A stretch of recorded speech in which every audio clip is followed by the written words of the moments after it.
I just started my third year doing work as an expatriate, so I was working for 2 years in Tanzania and I came to Aden in Yemen on 9th of October this year, especially to improve the team and to give some advice on internal fixation, which means nailing or plating broken bones.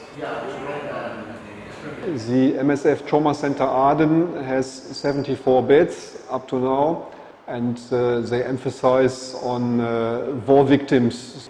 I'm here for about 4 weeks now, and I took part in maybe 200 operations.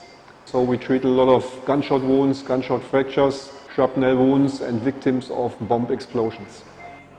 When I came to Aden on 9th of October, the place was still pretty calm.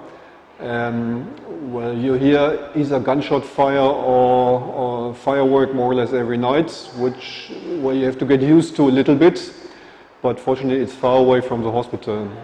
We're not allowed to leave the hospital compound without company, and we're not allowed to move around Aden freely. But on my arrival I was really warmly welcomed by the whole team, and they have one of the best and most experienced teams in war surgery I've ever encountered in my whole life, with 5 general surgeons and 5 ortho surgeons, and who hardly need any help in treating all those cases, with the exception of internal fixation, where they just need more practice. Next way. I would work in a war context again. MSF always does a very thorough security check, and they repeat it at least once every week. So I feel pretty safe. So I worked in Kenya for a long time, I worked in Tanzania, and now I'm in Yemen. I think the most dangerous I ever did was taking public buses in Tanzania.